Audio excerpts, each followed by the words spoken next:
Broadcasting from New Braunfels, Texas, home of the historic Green Hall and the best river tubing in America. You're listening to PX1 Sports Radio, where we cover the hottest topics in the sports gaming world and the world of sports entertainment. Here's your host, Mike Peters. What is up, everyone? Welcome back to another episode.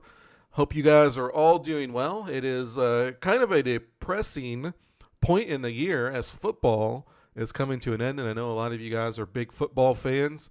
It's not over yet, though. We have the Pro Bowl going on this weekend. We have the Super Bowl coming up next weekend with the Patriots and the Falcons. Good to see the Falcons get in. I'm glad to see a different team get in there a little bit. Be an interesting game for sure. We have the Madden Bowl going on as we speak right now. I believe the finals of the Madden Bowl are going on as we're recording this. So football is not over yet, but it is coming to an end. And the baseball season is right around the corner. Today we're going to talk a little bit about MLB The Show and some of what they've discussed as far as their retro mode as the one thing that's been talked about the most that we know a little bit about. And we're also going to get into Madden a little bit, of course.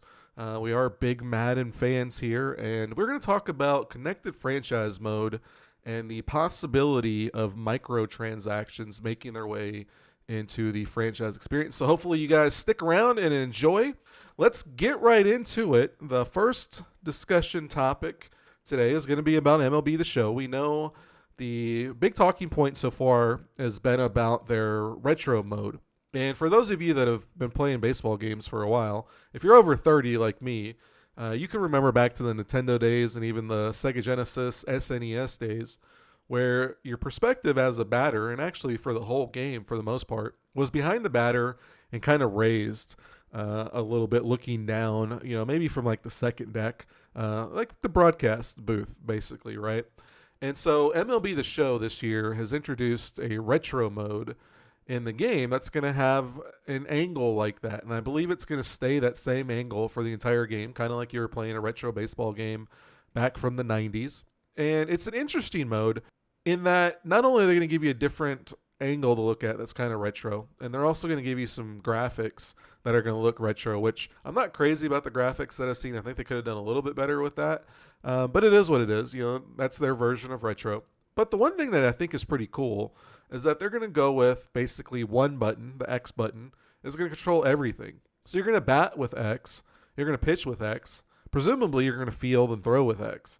So it's going to kind of be a throwback to the old school games where you kind of just have one button that does everything, and it makes it a little bit easier. And the reason I think this is interesting is because I've had a lot of conversations with my friends that are, over 30s like me, and why they don't play games anymore. Not all of them are hardcore gamers like me. A lot of them quit playing quite a while back. And the resounding response I get when asking those guys why they don't play anymore is because it's too complicated. Games today, for hardcore guys like ourselves, we want more and more options to try to simulate real life and make the game as real as we can for our experience. But that generally happens at the cost of the average guy who doesn't have as much time to dedicate to it.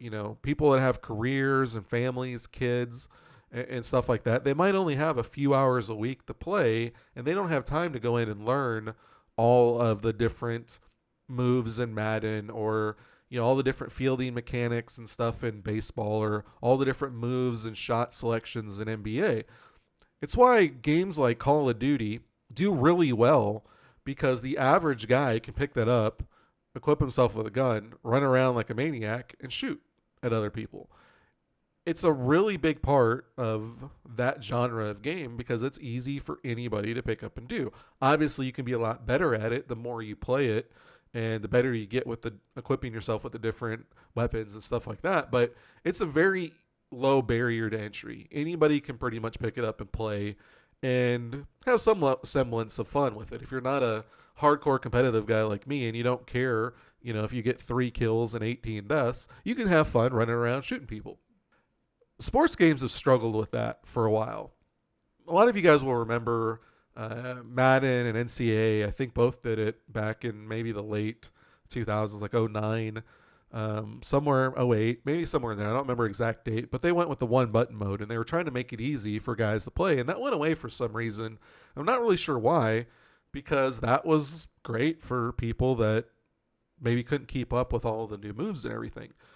NHL did it, I think, in '09. They brought the retro mode back, which they brought the full version of NHL 94, but also the controls from NHL 94, which are still in the game today. And I actually picked up NHL the other day, and I was playing it, and I was frustrated, and I'm like, man, I don't know all these controls. And then I'm like, well, let me go into the controls and see what my options are. And they have the NHL 94 controls, which is basically 2 buttons, do everything, get pass and shoot. Makes it really, really simple. And all of a sudden, I started having a lot more fun. And so it made me think about MLB The Show and what they're doing, in that they're creating a lower barrier to entry. And, there's a lot of nostalgia these days, 80s and 90s nostalgia. And so if you create a mode which allows people to not only have that nostalgia of playing the game like when they were a kid, but you also make it extremely easy by just making everything one button, you have an opportunity to open yourself up to a brand new market that maybe hasn't played games before. And I think that's a brilliant move on their part. We'll see how it's executed. And we also have to see if it's just a play now mode where you can only play against other people or play against CPU, or can you bring it into like franchise mode in Diamond Dynasty and stuff like that. I don't necessarily like it in like Diamond Dynasty because it's going to be way easier for people to just play with one button versus, somebody else that might be using the dynamic hitting or whatever, where you have to move the bar and place it on the ball and hit it. That's a tricky slope. I don't know if they're going to be able to do that. They might. I mean, they might do it, and maybe everybody's going to need to switch to it to stay on an even playing field. I would imagine there's going to be some detraction in skill if you're using the mode, but we'll see what all they extend it to. But I think it's something that more games need to go to. Kudos to NHL for keeping the 94 controls in there. Obviously, that was a hit, and they've kept it in there, and it helped me. I actually started off with the EA Access trial on Xbox, and I was like, yeah, I like it. Well, 16 I was playing, and I was like, I like it. So I kind of read about 17 and the improvements, and I'm like, all right, I'm going to go buy 17 for the PlayStation 4, and I can use the retro controls if I want. So it actually got me to buy the game, which I probably wouldn't have otherwise. I think more games need to go in that direction. I think NBA, if they could put something in there that makes things a lot more simple, kind of like the NBA Live 95 type controls. Now, the problem with NBA is they didn't have a game back then, so they'd have to be borrowing controls from EA, which I'm sure they don't want to do. But if you go with some kind of easier mode where it makes it easier just to pass and shoot, and you don't have to know all the different Euro steps and drop steps and hop steps and all that stuff, which can be very confusing for people that don't play a lot.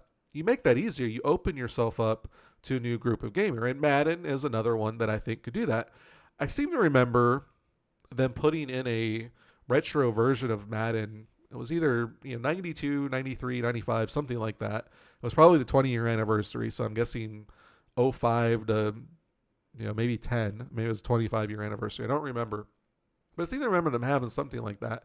And I don't remember if they have the regular controls or if they just put the old game in there, but they need something like that, because I can imagine somebody that's picking up Madden for the very first time and getting in there and trying to call plays, and maybe they haven't played since they're a kid, and they remember the old passing windows, and now they're seeing the whole field, and they got to remember what button does what, and try to remember which buttons are where, and then they catch the ball or they hand the ball off, and then they got to remember, okay, this button is a spin, but this one's a modified spin, and this one's like the great spin. I don't even remember what all the modifiers are myself, and I play the game almost every day.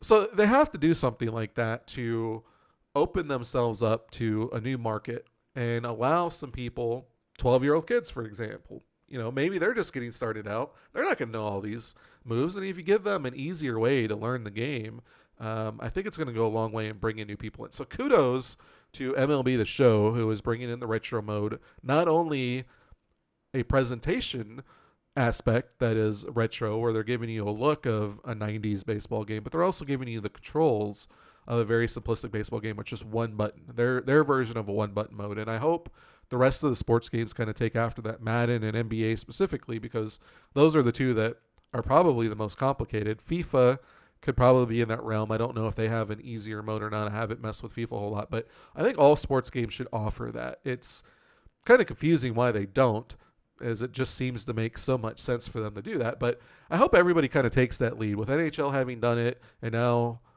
MLB is going that route, if Madden and NBA and FIFA and all these sports games can go that route, I think it's going to open up a new market and put more people in there. And the more people that buy the game, the more revenue that goes into the game, the more improvements they can make into the game. So that's actually going to lead into our second part of the show today, where we talk about franchise mode and the possibility of microtransactions. Now, my experience mostly comes from franchise mode. I'm a hardcore franchise guy. I've been playing franchise ever since it debuted back in the late 90s, I guess. I don't know if it was NCAA 98 or Madden 98, whatever. Whoever one first got the first season mode where you could edit the names of the players in NCAA, I think it was 98, 2000, somewhere in there. I've been playing ever since then, and I've loved franchise mode. I run a very detailed franchise league in Madden on our website, PX1sports.com. We've done many leagues over the year. We've got leagues for UFC that we're bringing back. We usually do a show league. Guys have talked about doing NHL and NBA leagues. So we're very league centric. And the one thing that I notice in talking to most people that play in franchises is they have this very large disdain for MUT and things like Diamond Dynasty and My Team. And the reason being is that it's microtransactions. They feel like they pay their $60 for their game and they should get a complete game. They should get everything in that game for $60. However, newsflash, I started thinking about this and I'm like, I wonder how much a game was back in '88 when Nintendo came out. When I first started playing back, I remember it being like around $40, $50. So I'm back and I looked it up. When the Nintendo came out in 1988, the Nintendo cost $149 new. When the PlayStation 4 debuted a few years ago, it debuted for $399. That was a 267% increase over the Nintendo when it came out in 1988. So in almost 30 years, the cost of gaming systems went up by more than 2.5 times. Yet, in 1990, the average Nintendo game was $50. In 2017, a new PlayStation 4, Xbox One game is $60. That's a 20% increase. So game systems have increased over 2.5 times. Even if you go with the Xbox or the current base price for both systems, which is $299 right now, that's a 200% increase. They doubled in price in the last 30 years. But games have only gone up 20%. So you might be saying, well, what does that have to do with me?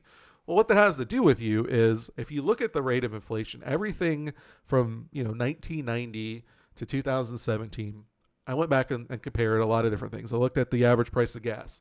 In 1990, the average price of gas was $1.19. Today, it's $2.29. It's 192% increase, almost double. The average movie price was $4.23 in 1990. Today, it's $8.73, a 206% increase. The average wage in 1990 was $28,960. Today, it's $58,716, a 203% increase. So, from 1990 until today, the average cost of pretty much everything in our society has doubled. Yet, we're only paying 20% more for video games. If the average price of everything has doubled, the average wage has doubled, then that means it's costing at least twice as much for these companies to make these games, but yet they're only charging 20% more for it. I would argue that it probably costs them way more than twice as much because not only has technology grown, so they have more expensive systems, and then the games have gotten way deeper. Like when Trip Hawkins made Madden back in, I think it was 88 was the first one. I believe he made it on his own. If anything, they might have had a few people that worked on it, maybe like art guys and stuff like that. So there might have been a handful of people that worked on Madden back in 88. Today, I want to say there's close to 200 people, maybe over 200 people that work on the Madden. So not only has the cost of hiring people doubled since then, but now the workforce that works on the game has increased like 20 to 40 fold what it was back then. So the cost of games, making these games, has skyrocketed compared to 90s when the gaming industry really took off, but yet they're only able to charge 20% more for the games.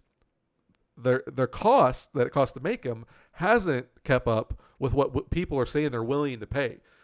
People now, a lot of these franchise guys that you see in the community will say, I spend my $60. I want everything for free. Or everything included in that's $60. And $60 is not a nominal amount. You know, I'm not going to say that $60 is a small amount, but compared to what it costs to make these games, they should realistically be charging $100 for these games today if it kept up with the rate of inflation. But they don't. They charge $60, and yet people still expect to have everything in the game that they want it to have. So people will go back and they'll say, well, you know, what about 2005? Everybody likes to talk about NBA or NFL 2K5, Madden 05. Great franchise modes in both of those games. I think Madden 06 is really when it kind of topped out. So that would have been 2005. So I went back and looked at the prices there. The average wage in 2005 was $36,952. Compared to today, it's gone up 156%. The cost of games has gone up 20%. The cost of wage, 156%. That's a huge increase. So even going back then, you're like, well, how come the game doesn't have all of the things in it that Madden 05 and NFL 2K5 did? Well, because you're still paying the same thing that you paid for that game back in 05 that you are now, but yet it's costing them, 3, 4, 5, 10 times more to make that game. It doesn't make sense. So you have to keep that in mind when you're thinking about some of the things that go into it. You can't just look at, well, EA sold 7 million copies of Madden at $60 a pop. They made 400 million. They didn't make 400 million. We don't know how much it cost them to produce that game. Maybe it could have cost them hundreds of millions just in production. I don't know. I'm not going to speculate what it does. But all I'm saying is that's not all pure profit. They're also a publicly traded company. What that means is there's tens of thousands, maybe hundreds of thousands of people investing in EA that put money into that company that expect to get some kind of return on those shares. So EA has to return a profit, and they have to increase their profit margin every year to keep these investors invested in their company. If not, they sell their shares, the stock prices go down, and the company loses money. That's not a position they want to be in. They were actually in that position back in the mid to late 2000s. Coincidentally, not long before Ultimate Team came along. And so Ultimate Team basically saved EA to some degree. I don't know the exact stats. I didn't look those up. But I remember hearing about when EA was taking a hit and they were overworking people and they were the worst company and, voted the worst company to work for and all these things. And it's like part of the problem is their cost of making the game had grown exponentially from what it was, but yet they were still charging the same amount because that's what the community, what the market dictated that they charge.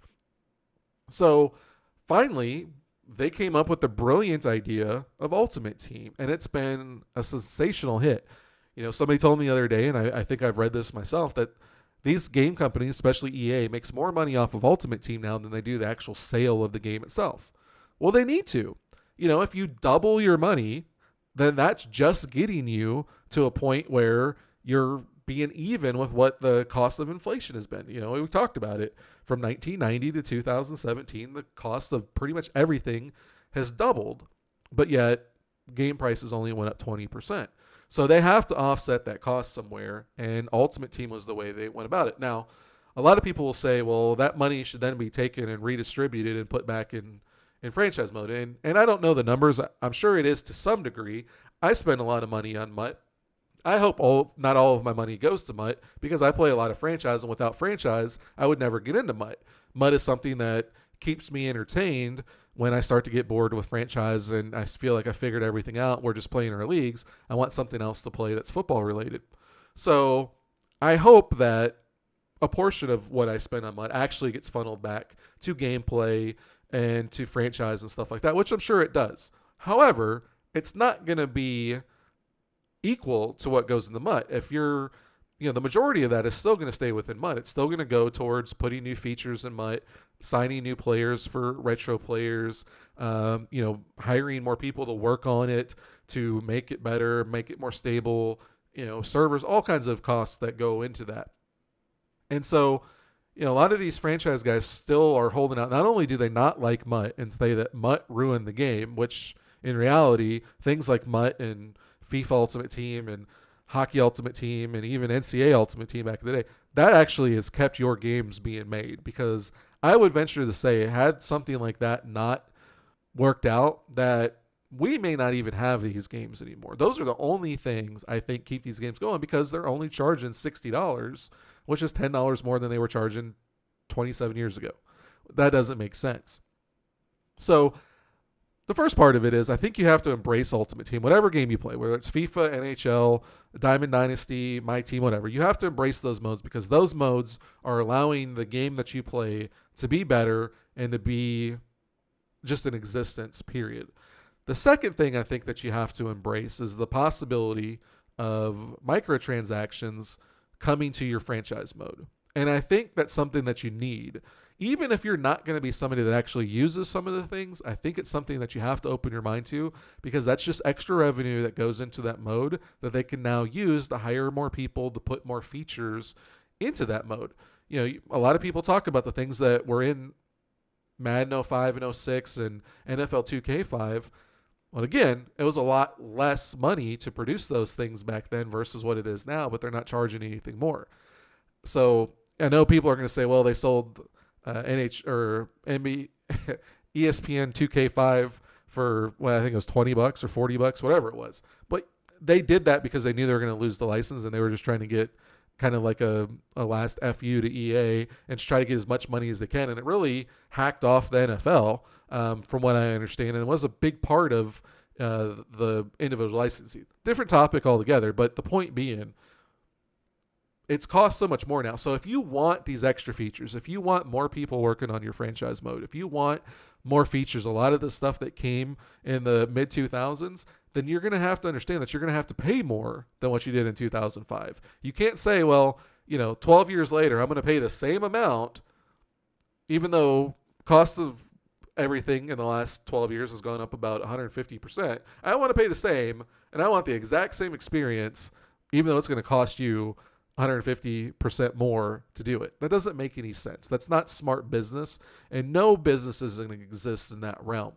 So I think we have to embrace the idea of microtransactions coming to franchise mode. And I'm actually kind of surprised that it hasn't, and honestly, I'm a little upset that it hasn't, because I think franchise mode in Madden and in all sports games right now could be a lot further off had they. Look back at NCAA football. I don't remember if it was NCAA 12 or 13, but they started doing microtransactions in NCAA, and they started to do the time savers, and that you could buy scouting and quick signing for recruits and whatever. I don't remember all the different ones that they had, but there was a ton of time savers in there, and I think they sold them for like $5 or $10. And then in 13 or 14, whichever year it was, they started doing all of these uniform packs, and those were amazing. I remember in NCAA 14 there was 8 uniform packs, and I believe they were $2 or $3 a piece. So if you look at that, I bought every one of them, and a lot of guys I know bought every one of them. The funny thing is, I probably only used about 80% of them. Or actually, probably didn't use about 80% of them. Probably only used about 20% of them. But yet I still bought them all. So let's say they were $2. I don't remember if they were 2 or 3, but even if it was 2, that was $16 on top of my $60 that I paid for the game. So I paid $76 for the game. I think that is still low. I mean, we already said that they should be charging us $200 or $100 for the game. It should be twice what it was in 1990.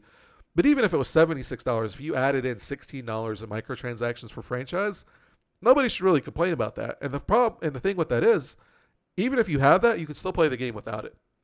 My proposal for a Madden franchise mode to bring in microtransactions would be things like uniforms. I think you should have, the real uniforms for every team. I think you should have alternates for the ones that use them significantly. Obviously, teams like Carolina and Baltimore have, they're black and purple, and they're black and Carolina blue. Those 3 uniform options, home, road, and your one alternate if you use it a lot, those should all be included. I could even say maybe you throw in a retro, although that's going to be debatable on which one it is. And I think you kind of walk a slippery slope of upsetting people if you make some, free included and other ones you charge for, because some people are going to be like, oh, well, you should have made this one free. So I think you really just go with the alternate that they use as their default alternate that they use consistently. They're our home and the road, and everything else is a microtransaction. Maybe you make every uniform 99 cents. Maybe you package a group of uniforms. So let's say you put 5 throwback uniforms in for a team. I'm a Vikings fan. So let's say they put the Color Rush uniforms from this year, the 2012 uniforms, which I believe are in the game, the 1990s version, the 2000s version, and let's say they added another 1 or 2 throwbacks from like the 70s or 80s. Not that they changed a whole lot, but let's just say for some teams they could do that. So let's say you get 4 or 5 alternate uniforms and you charge anywhere from $2.99 to $4.99. I would do that. I would do that all day long. I play the Vikings typically in my franchise mode, and I want to have access to all of my throwbacks and my alternate uniforms. If I want to play Color Rush or if I want to do all this, it should be a microtransaction. It's costing them money to put those in the game. It's not part of the $60 that we paid up front, especially Color Rush this year, which they added later. I have no problem with paying extra for that. They could have done that this year with all the Color Rush. Whenever the NFL announced that, they could have put all the Color Rush uniforms out there for like $5 or $10, and most of the people would have bought it. A lot of people would have bought them. They would have made a killing off of that, and that would have all been revenue that could have then went back in and doing more uniforms, putting more features into the game, putting more resources into the app, which took them a ton of time to get out and to get working correctly. That could have all been used to help the game grow. So we really got to look at that as a community and say, not look at it as we're missing something for our $60, because really we're not. We're actually getting way more bang for our buck at $60 compared to what it cost them to make the game than we were, 12, 15, 25, 30 years ago. The cost of the game just hasn't kept up with the cost of making a game. So we need to embrace those microtransactions. I'm all for it. I would like to see not only uniforms become microtransactions to put them in packages, maybe team packages or whatever. I mean, man, there's some people that would probably buy a lot of those. Maybe you do like $2.99 or $3.99 per team, but then you do like $20 or $30 for all of the uniforms for all of the teams. People would do that. I might even do that, even though, again, I'm probably not going to use 80% of them. Then I think you can go into things like throwback stadiums. Stadiums are a little bit weird because football is not like baseball where you get the different bounces off the wall and stuff like that. But I'm playing a 1993 Houston Oilers franchise on my YouTube channel. And I would love to be able to play in the Astrodome, but I don't have that as an option. So I'm playing as the 93 Oilers, and I'm trying to sell it as the 93 Oilers. But yet we're going to play all of our home games in Tennessee, and we're going to have home games across the league, or our away games are all going to be at current stadiums. So it's a little weird, but if you were able to put in some older stadiums like the Astrodome, the Metrodome, Candlestick Park, and things like that for stadiums that no longer exist, and you make those microtransactions, maybe you buy them for 99 cents or $1.99 a piece. Maybe they have 5 or 10 of them, and they sell them for 5 or 10, 15, $20 for the package of them. Guess what? I'm probably going to buy them all, because at some point I'm probably going to go back and play some kind of retro franchise to give me something different, and I'm going to want all those extra old stadiums to play at to really immerse myself in that. I think we really have to embrace that as a community and realize that things like that need to come into the game.